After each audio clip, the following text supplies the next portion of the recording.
tell you that I have responsibilities, but they're not manipulative. In other words, I'm not a victim, and I'm not being led. Although I realize additional responsibilities.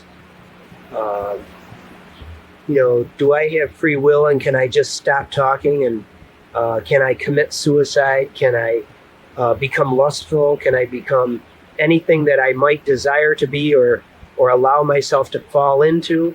Any of these problems, often problems that people experience on a day-to-day basis? Yes, I can do any of that. I can deplete my physical body, as I have done to a large degree. Some manipulative on my part, in other words, on purpose, and other things that I don't have control over, such as the degree of the injury to my back. I didn't have control over that. It's something that, it was an accident, and I have to take the responsibility for that to a degree, but that wasn't my fault either. So if you think in terms of being a victim of circumstances or being manipulated in that way, well, maybe that's so, but I don't feel that way. I feel as though I am in control of myself, because free will is probably the most powerful gift that God has given the human condition. I've talked about that in great detail before, and I don't think I can talk about that right this moment. There were individuals that I was aware of, and I got, let me first by kind of saying that I was basically a rather ignorant person regarding subjects as we're talking about now. And it was very strange for me to have a very profound perception of individuals such as Max Planck, Niels Bohr, Werner Heisenberg, and eagerly anticipating meeting them. I didn't know what city they lived in, but I knew them very well. I knew them as though they were a next-door neighbor. And it was shocking and a little sad for me to be told by another physicist that, well, Tom, you talk about them as though you would like to meet them. And I said, well, I would. And then he announced to me that they had died and that they were no longer alive. And of course, through my ignorance, I didn't realize that they were famous physicists around the turn of the century. So that was a little shocking to me. It was strange. But I had that profound awareness as though they were a cousin or a next door neighbor.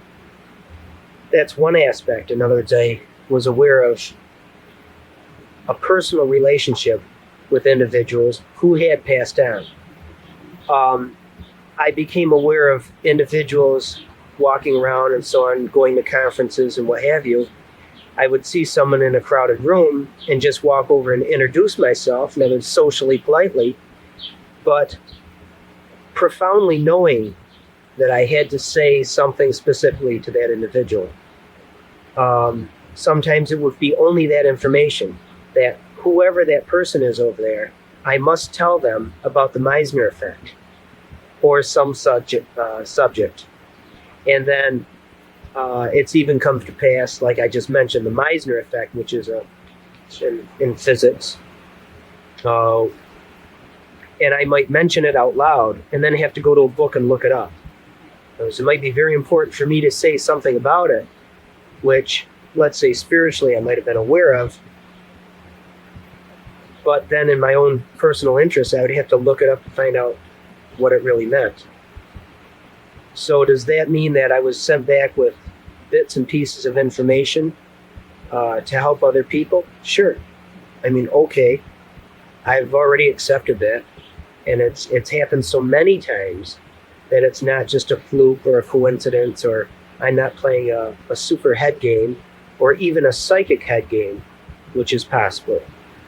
You can be psychic to a degree and know enough to play what I'll call head games or mind games, just for the purposes of sensationalism and even to make a profit or excuses and rationales like that. And I haven't really fallen into that. I'll call it a trap for me. In other words, that would be a trap for me. I would not wish to do that.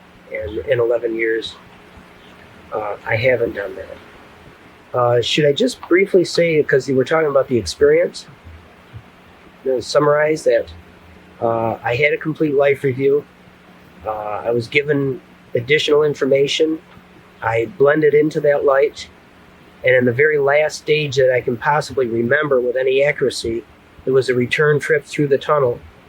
Again, with no excuses or rationale, but and I slammed back into my body. At the same time, the truck was lifted off me, and I was revived.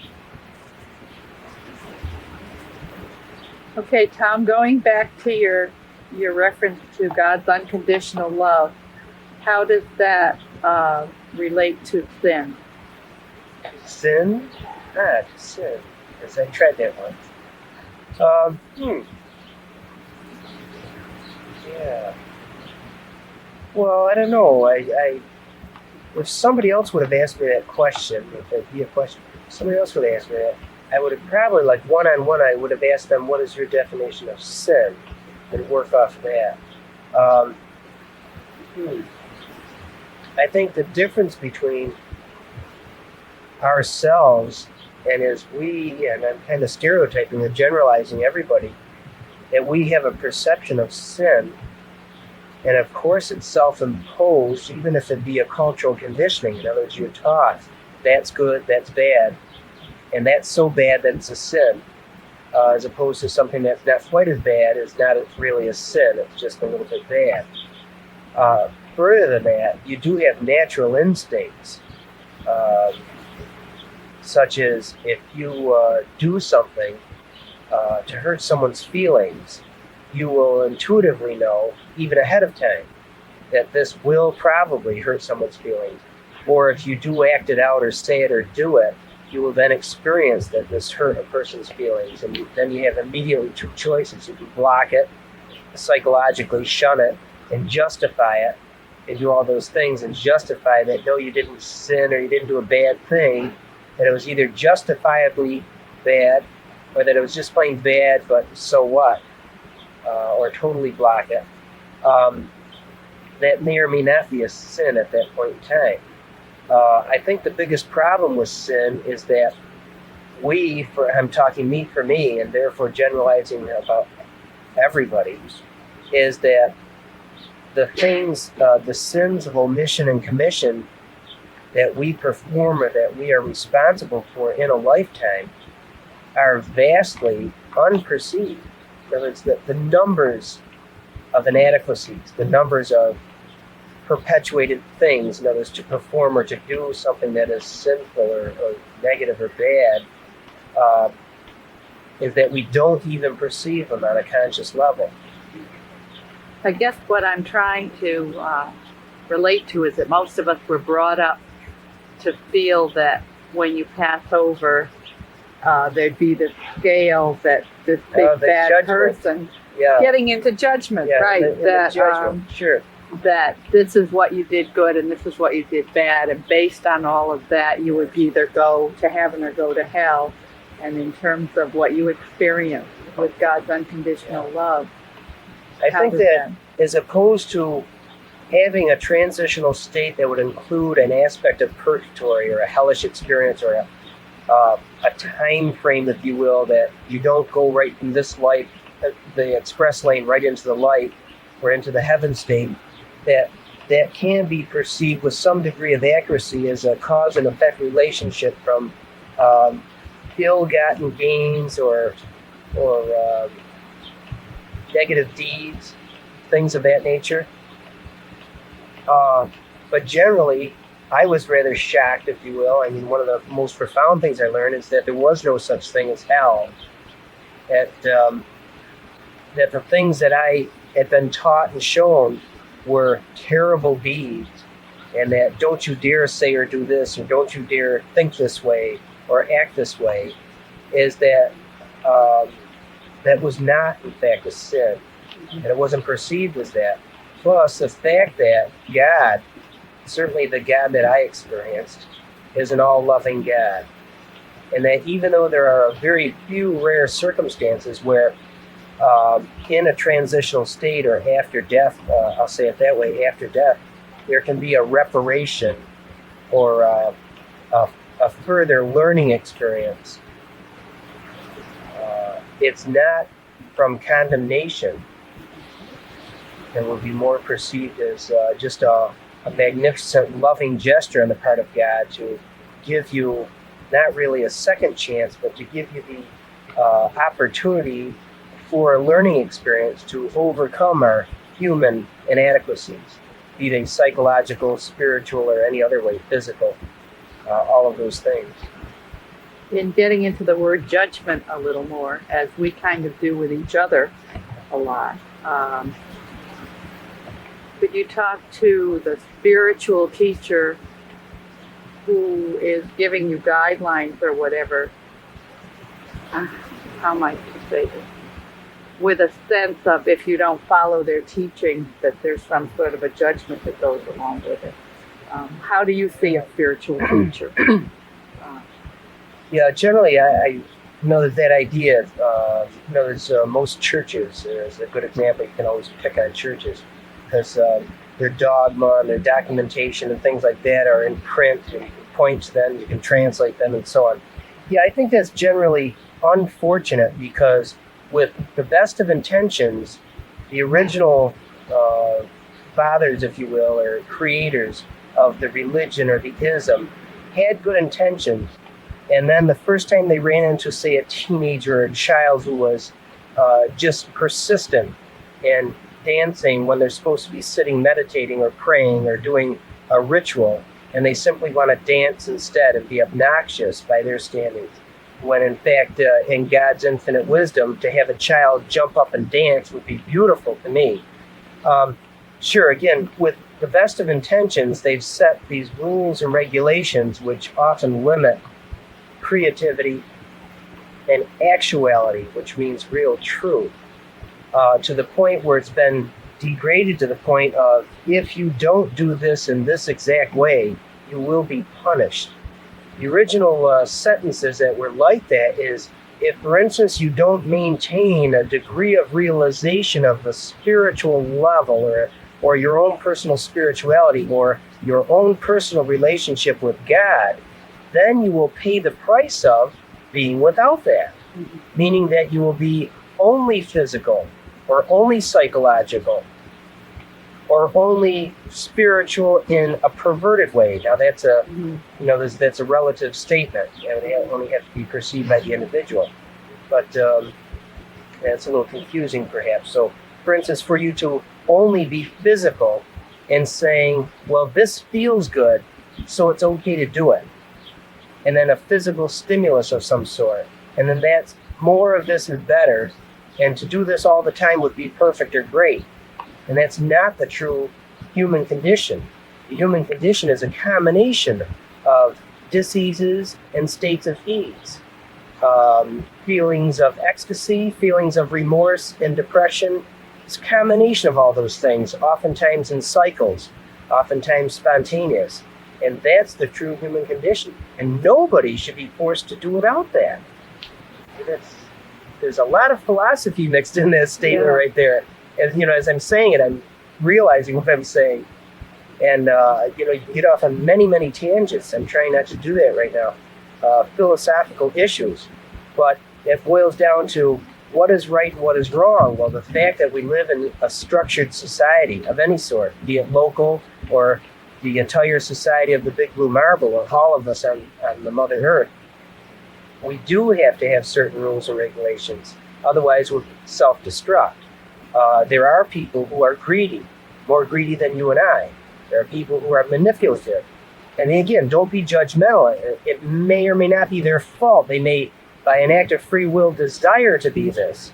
And that intermingling of all of we, sometimes it can boil right down to what they call, or what we call, good and evil. And there is that constant mixture and therefore battle going on. Well, the way I experienced my life review, it was not any of that.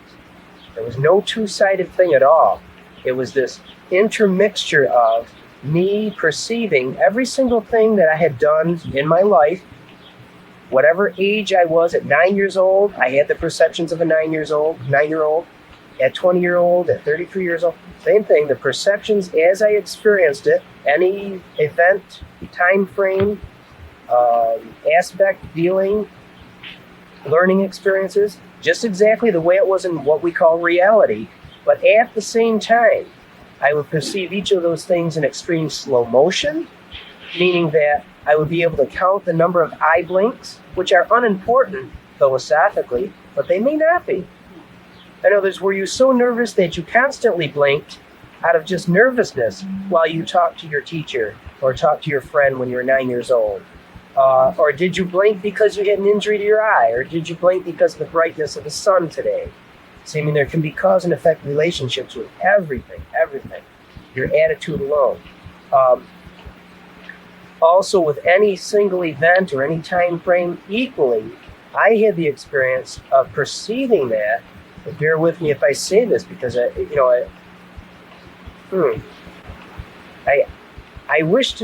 really wish to be so humble is to not ever have to say this or claim this. But I, in my life review, had the perceptions of as in the eyes of God, or as in the eyes of Jesus Christ, or the Christ light, and had the perception of unconditional love. Unconditional love, a quick explanation. Many people right away think in terms of things that are not unconditional love, but are very divine and high states of love. The love of a mother for a child, perfect example. To use that analogy, perfect example, it is not unconditional love. It's one of the most conditional loves that there is. The fact that the mother will put herself, her own life, her own well-being in harm's way to protect her child or for the betterment of her child. Very divine as it is. I mean, beautiful motherly love. But that is a condition. That is an extraordinary condition. One of the ultimate conditions. That's conditional love. It is not unconditional love. The love that I'm talking about is the love that God has for us. Agape. Agape is a perfect word. Look it up in the dictionary, look it up in theology and so on, or wherever you can find it, look it up. Agape is God's unconditional love for that which is the human conditions. And in that capacity, God does not say, that is bad, that is good. God may possibly say, that is history, but only has the capacity to love that which God created. I mean, it's a paradox, and we Westerners, especially Westerners, have a difficult time viewing with a paradoxical anything, even a two-sided paradox, let alone a multi-sided paradox. Did I say more about unconditional love? No, I don't think so. You've been known to say that you'd be comfortable in any church or synagogue. So in terms of all the different choices of religions and everything. Okay, well, of course, God loves the human condition. Part of the human condition for right now is Judaism, Hinduism, Buddhism, Taoism, Shintoism, Catholicism, all the isms and all the ologies. God loves all of those people.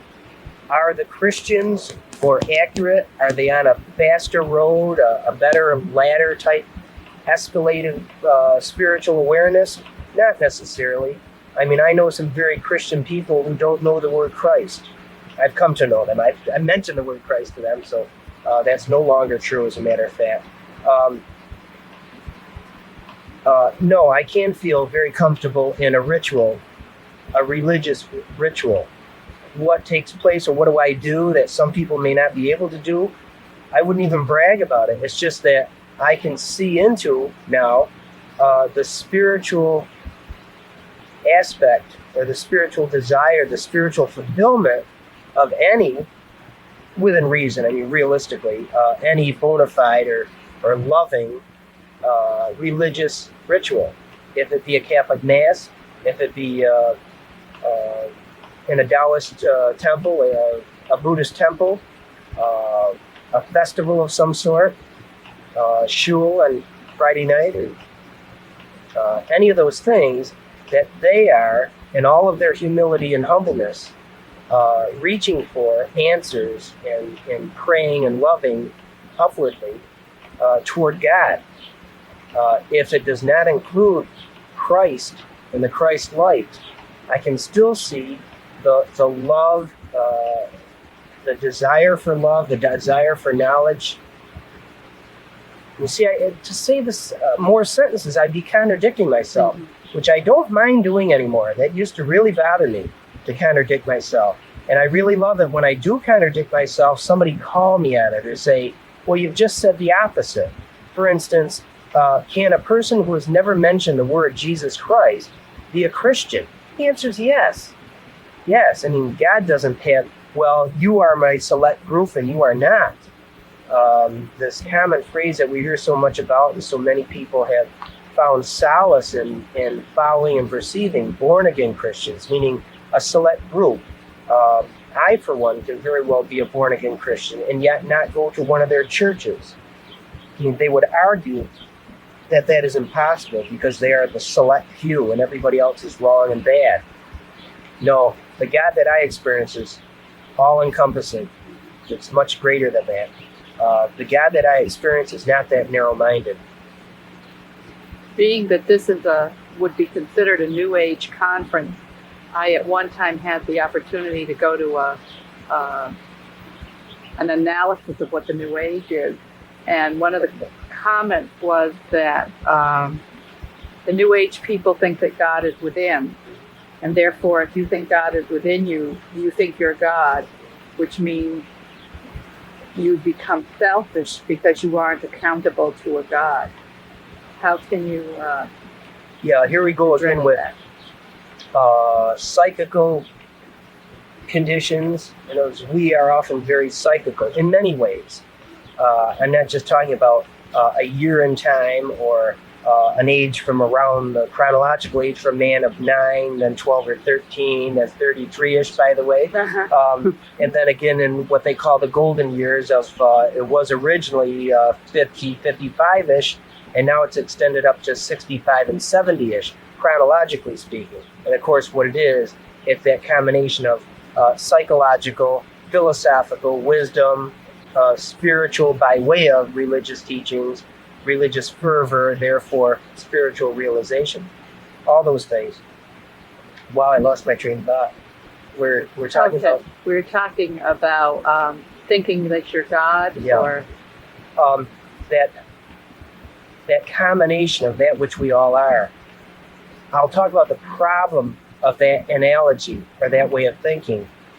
To see someone in utter ecstasy at the edge of the lake or at the edge of the ocean with their arms stretched out and yelling, declaring out to the universe that I am God. That can be egotistical. It can be detrimental. It can also be extremely, profoundly ecstatic, divinely ecstatic, and a profound realization that the I, me, the I am within me is an aspect of God, and that atonement or at-one-ment or attunement, and if in fact with a mixture of my psychology, philosophy, and so on, physical being can be attuned with and at one with that profound realization of that universal God, not necessarily that God just within me, but that God that is within me and equally, simultaneously, homogeneously in the entire universe, that's very profound and beautiful and divine. So again, it's an individual thing that you and I, at any time that we may come to realize such a thing, say to teach this to a young, ignorant, innocent child, to say such a thing at the edge of the water would be ridiculous. It would be stupid, in my opinion. To watch that child, observe that child, and possibly even teach that child at a certain time in their lives they may feel this and experience this and wish to express such a thing, then that would be okay. It's a judgmental thing again on our part, and then that would be okay. To take upon yourself that you answer only to yourself and to that God within you, if you have any idea what you're taking on yourself, and should I ever dare do that? Well, if you look at it that way, you say, do I have that kind of responsibility? Can I handle such a thing? And the true answer, the real answer is no. A vast, vast majority of the people cannot be responsible a day later or a month later, having had that very pure divine realization, but cyclically, they'll be in a depressive state, a selfish state, a less humble state, any kind of normal conditions in the human condition, and then that's no longer true. It can be true for one moment and not true for the next. So if we were to go within for inner guidance when we hear all many different kinds of religious thoughts and philosophies and whatever, to see what truth is for us, is that sort of a safe measurement? I know some people like go to a particular book or a particular learned person. I'd say generally, I personally have recommended and recommend that. You learn something new. You read a new philosophy. You experience a new religious technique, or I'm lost for the right meet word. a new teacher. A new teacher. Any of those things, or just have some type of an experience. If it be just reading a book, and I don't mean to say just reading a book or learning anything new, sure. Don't decide right then and there. That's it. Do you know how many times I've yelled to my wife Elaine and a degree of ecstasy and say, this book is perfect. This book it's a quantum physics book, but it says something about the existence of God. It says, all right, well, this was my perception of that book at that time. 5 years later, I laugh hysterically at the loving, rather pure childishness of the way I thought that was perfection. And we have these stepping stones. So whenever you say this is it, be careful, because a day later, a month later, a year later, you're going to be saying the same thing at a different intensity, a different level, if you will, a different perception of the same thing. So be careful of that. But yes, one thing that I do recommend is that you have certain amount of knowledge, scholastic learning, teachers, teaching. You learn from religious instruction, learn from spiritual conferences, and so on. Sure, get excited. Give yourself the opportunity to be ecstatic whenever you can. I mean, do that. I recommend that. But 48 hours later, or the next day, or a couple of days later, be alone, be still. Don't have the cultural conditioning. Don't have your mother or mother-in-law saying, that's wrong, that's wrong, that's wrong. Because they may be wrong. I mean, you may be suddenly experiencing, my God, this is beautiful, this is okay. And culturally and even socially, it may always remain unacceptable in that framework. But for you, within you personally, it may be very helpful. It may be very fulfilling and very wonderful. So yes, be alone, be still. If you meditate on a regular basis, if you fervently pray, any of those conditions that can bring you to aloneness. And I don't mean depressive aloneness. I don't mean loneliness. I mean aloneness. To be still, don't have music playing, don't have anything. Be alone and be still. And then, love yourself. Be as unconditional as you can be. Surround yourself with the new knowledge. Be aware of the new knowledge and sort of throw it up in the air, so to speak, or say, is this the egotistical me just wishing for sensationalism? Is this the spiritual me just so hungry for food that I'm grasping at crumbs and I'm not seeing the full loaf? Is this me reaching for a single grape on a vine when the fruit of the tree is knowledge and not fruit at all? It's never a vine or a tree. That the fruit of knowledge is knowledge. It's the comprehension of knowledge. And that's a never-ending cycle as long as we're still in the human condition. A never-ending cycle. I don't care if you're an ignorant,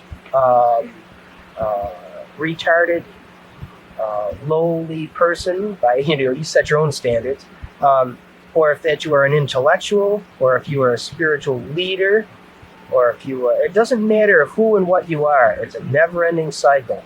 The greatest Rashi, the greatest sage, the saints, the few saints that I have a perception for and am aware of, and I'm declaring that also by saying it that way, that aware of, I'm talking that are alive, in other words, incarnate and alive right this minute, right now, they are in the same cycle, and they're learning. They don't know all, they are learning. And that is a never-ending cycle, and it should be dealt with very carefully. As soon as you label yourself, you have limited yourself. Most often. in that the new age is almost passing through enough years to be considered the new old age or the old new age, would you like to address your favorite word called nab? Nabs. Yeah, which is a very loving gesture describing this phrase new age, new agers. The space music, mood music is often referred to and called new age music. All right. And a great deal of that, unfortunately,